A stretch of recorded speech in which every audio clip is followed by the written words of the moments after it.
¿Cómo están, estimados alumnos? Bienvenidos a nuestra primera clase de ciencia política. En primer lugar, vamos a trabajar el difícil reto de definir qué es la política. En un segundo momento vamos a trabajar el futuro de la política, hacia dónde va la política. Y para ello vamos a intentar resumir un excelente artículo de un cientista político muy conocido que se llama Giovanni Sartori. Y en tercer lugar vamos a replantearnos algo que nos ocupa tanto a ustedes como a mí: cómo estudiar y cómo enseñar ciencia política. Lo primero es lo primero.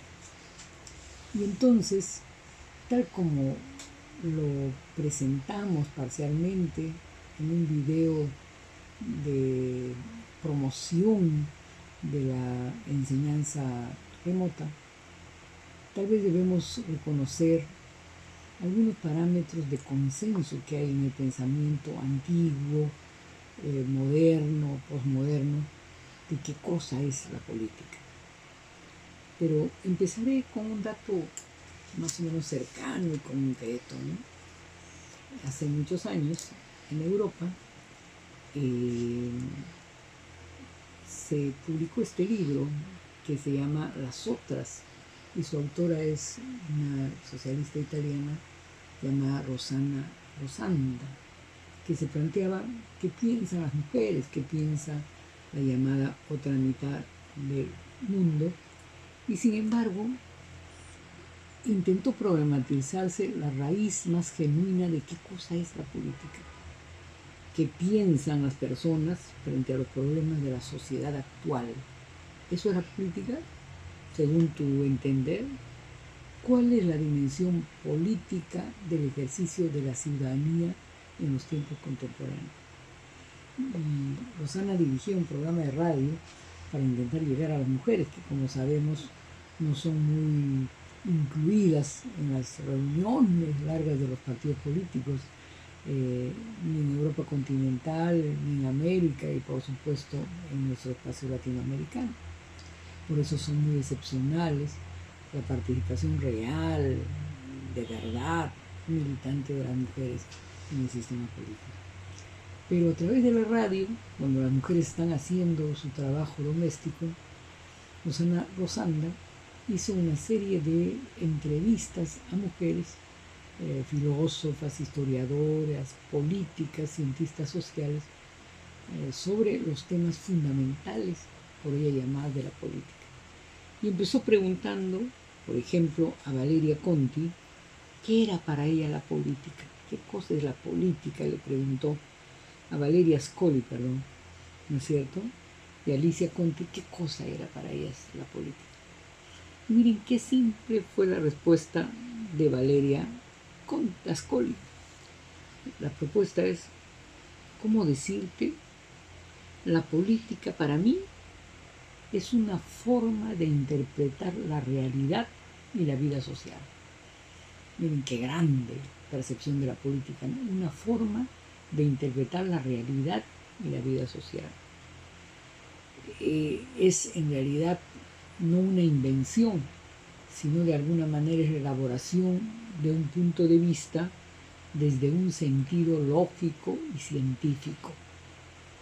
Y por eso Valeria decía que la política es también un método, una fórmula de interpretación de la realidad, pero que no es solo para mirar abstractamente, ¿no es cierto?, y con los brazos caídos de esa realidad, sino en el fondo la política es una mirada a la realidad para poder modificarla, estudiarla para modificarla, ¿no es cierto?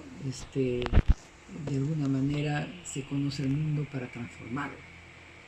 Y esto que está desde la tesis de Feuerbach implica no una actitud contemplativa frente a la realidad, sino implica una actitud de conocimiento para la transformación, ¿no es cierto? Una suerte de investigación-acción, para decirlo en términos metodológicos. Y entonces se hace política, ¿no es cierto?, desde la familia, desde la casa, Hay política privada como hay política pública. Pero otro elemento que me pareció interesante como una introducción al tema de la política en sí fue cuando Rosana selecciona para cada uno de sus programas radiales un tema. Y selecciona los temas, por ejemplo, de libertad, igualdad, fraternidad, que como sabemos son los paradigmas de la Revolución Francesa, de los jacobinos, en 1789, pero también incorpora temas de debate fundamental en las entreguerras como fascismo y democracia y resistencia, ¿no? Que nos plantea pues el problema de la condición humana frente a la guerra y frente a los paradigmas, sobre todo del fascismo y del apartheid en las sociedades modernas.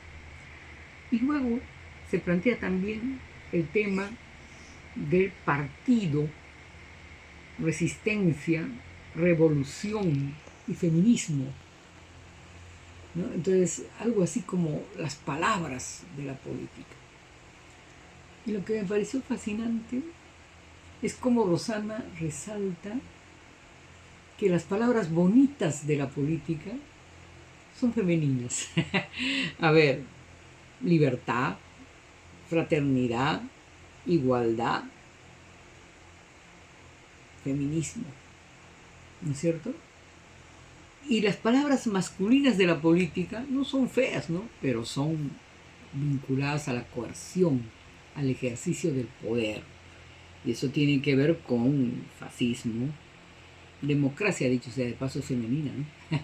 La palabra masculina es fascismo, Estado, partido, ¿no es cierto? Y tiene que ver con la aplicación de las cuotas de la coerción, desde la coerción punitiva hasta de toda forma de neutralización de la libertad. Y entonces miren cómo este acercamiento hasta desde el lenguaje, desde la semántica, desde las palabras a la política, nos va diciendo concepciones y perspectivas del contenido misma de la política. Sin embargo, en la ciencia política, el pensamiento antiguo tiene hitos, ¿no?, en ese pensamiento y también el pensamiento moderno. Y en esos hitos tenemos pues la perspectiva de Platón, ¿no es cierto? La perspectiva de Aristóteles en su célebre libro que se llama La Política, la perspectiva de Nicolás Maquiavelo, que tiene todo un tratado sobre la política en la elaboración del Príncipe, y por supuesto la perspectiva de Montesquieu, que es el antecedente a la enciclopedia y a la ilustración de la Revolución Francesa en el espíritu de las leyes, en el espíritu de las naciones. Y por último, digamos, podemos citar un pensador más contemporáneo, europeo, continental, que es Antonio Gramsci, que tiene un punto de vista sobre lo que es política. Reitero, el objetivo de presentar estas ideas es solamente introducir a las distintas valoraciones de la política desde el pensamiento antiguo hasta el pensamiento contemporáneo, para de alguna manera tú, estimado estudiante, puedas tener, para que de alguna manera tú puedas tener un primer abordaje de lo que se ha pensado desde la condición de la historia que es la política. En Platón se vinculaba la política a la historia de las ideas y se vinculaba a la política desde una percepción más bien idealista que va a ser después antecedente del pensamiento de Kant. Y Platón pensaba pues que la política debe estar vinculada a la civilización. Es decir, el progreso, la civilización era el triunfo de la política. En otras palabras, lo que es involutivo, lo que es arcaico, lo que es atrasado, no es política. Es decir, para Platón esto era importante, pero sobre todo Platón también tenía un punto de vista de el contenido de la política vinculada a los estilos de hacer política. Y por eso decía que lo central de la política es la persuasión sobre la fuerza, es el conocimiento sobre la ignorancia, porque la ignorancia, decía, era la semilla de todo mal. Y en cambio, la inteligencia, el conocimiento, era el fundamento de la sociedad.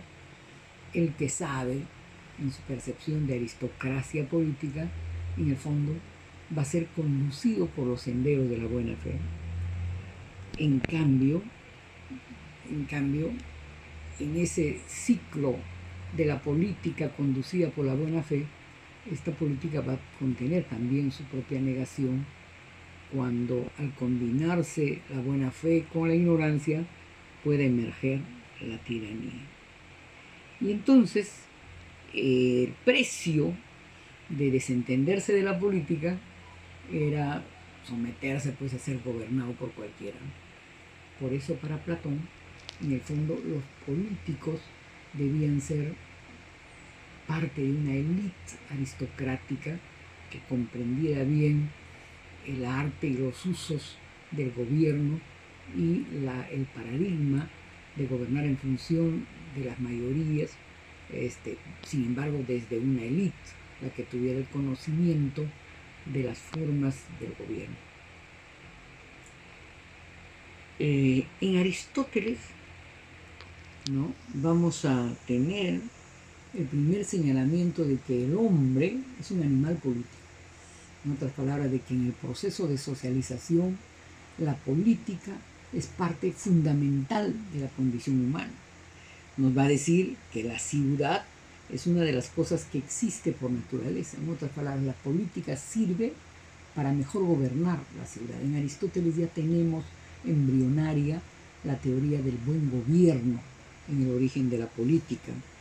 Y también, esto en coincidencia con Platón, que tuvieron serias diferencias, que la multitud no obedece a la necesidad y a la razón, sino generalmente al corazón y a la pasión.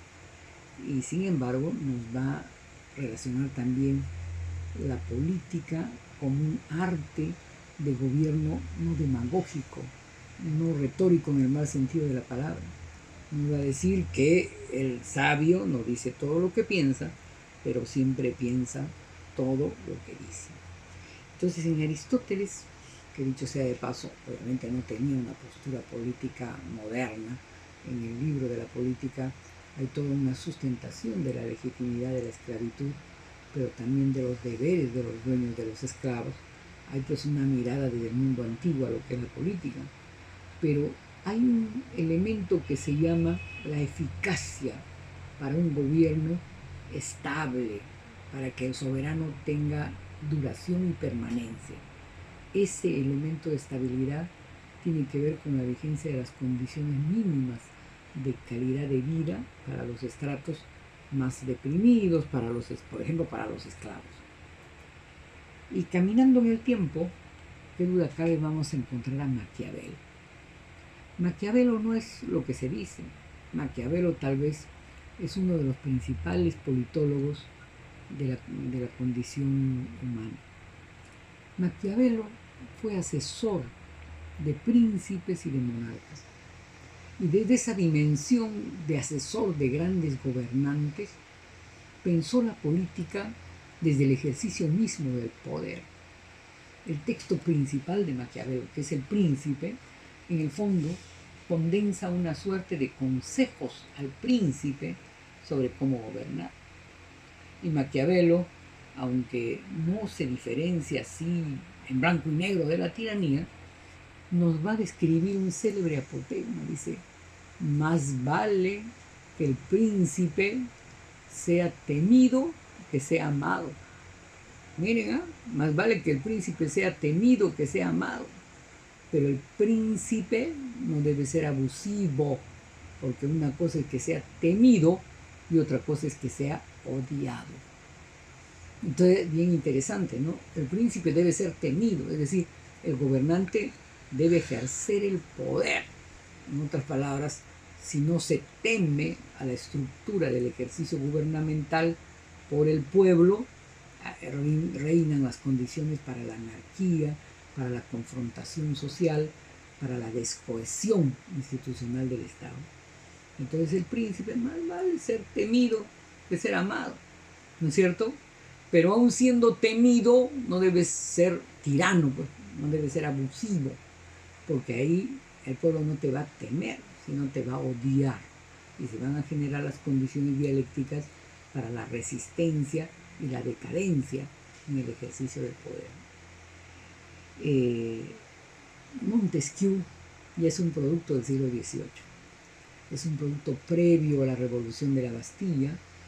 Es un noble a quien sus padres dice que le hicieron bautizar por un pobre en su condado para intentar comprender desde esta conducta simbólica la naturaleza de la igualdad y el respeto por la humanidad. Montesquieu, si tiene un paradigma teórico, si tiene un método, es la teoría de los tres gobiernos. Montesquieu va a estudiar enciclopédicamente casi todas las historias del pasado y las historias del presente. Es el fundador de la antropología jurídica, del método comparatista, pero sobre todo es un artista del trabajo comparado en la dimensión política. Hay un célebre libro que refiere a la historia de dos príncipes teóricas que vinieron de un estado oriental a Europa, a pasear por Europa, se llama Las Cartas Persas. Y en ese libro, un hermano, el heredero al trono, y el que se dedicó a estudiar y estudiar todos los sistemas políticos, monárquicos y democratizantes que había en la Europa del siglo XVIII. Entonces este era el político formal, ¿no?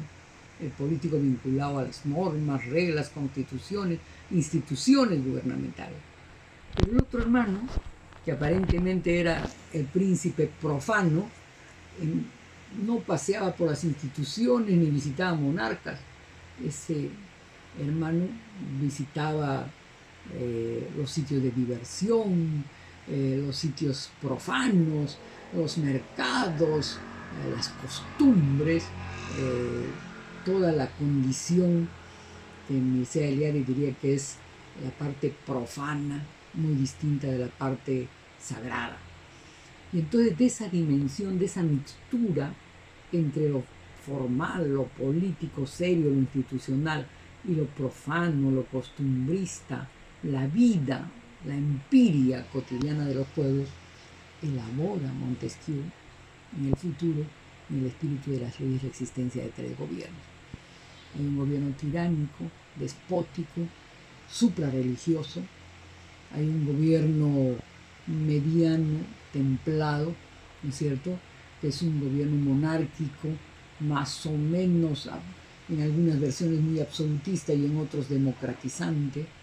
Montesquieu va a ir hablando de la monarquía constitucional a la manera de Inglaterra, y hay un gobierno democratizante, que si bien no es la democracia política del presente, puede ser una monarquía de aristócratas, pero democratizante, porque tiene íncito el poder de la comuna, el poder de la asamblea, tiene la experiencia inglesa de la Cámara de los Lores y la Cámara de los Comunes. Pero Montesquieu es el teórico del gobierno, pues. Su teoría de la política es cómo construir un buen gobierno. Y sobre todo su blanco principal es el gobierno tirano, a quien dice que es el gobierno antipolítico por antonomasia. Ese gobierno tirano va a tener hiperinflación normativa. Va a decir que el tirano tiene tantas leyes que ni las conoce el tirano y por supuesto no las cumple. Y además, obviamente, no va a poner por delante el proceso debido para el juzgamiento de las personas que son imputadas por los delitos. Montesquieu va a ser el antecedente del Marqués de Beccaria en las teorías sobre los delitos y las penas, el antecedente del garantismo penal. Y bueno, Montesquieu podríamos hacer una clase exclusiva sobre él, pero hablemos algo de los tiempos contemporáneos. Así como las italianas feministas nos dijeron al empezar la clase que la política es una mirada frente a la realidad social. En cambio, Antonio Gramsci, el gran político italiano, nos va a decir pues que la política es el arte de gobernar. El arte de gobernar. Como ya lo hemos dicho en la clase motivadora de este curso, no es necesariamente ni ciencia ni letra, es arte, es fina política, es la forma de mirar el plazo cercano, el momento político, la coyuntura, pero en el contexto de una visión más macro, de largo plazo, de periodo, de proyecto de sociedad. Y eso en la visión de Gramsci y de la Escuela Europea de Frankfurt tiene que ver con la perspectiva de cómo desarrollar una democracia genuina, pero con un sentido social. Cómo entender que democracia no puede ser solo el acto electoral, sino tiene que ver con la incidencia real de los ciudadanos, sobre todo en el respeto de los derechos sociales fundamentales, como la educación, la salud, el seguro social, la protección de la ecología y otros derechos contemporáneos.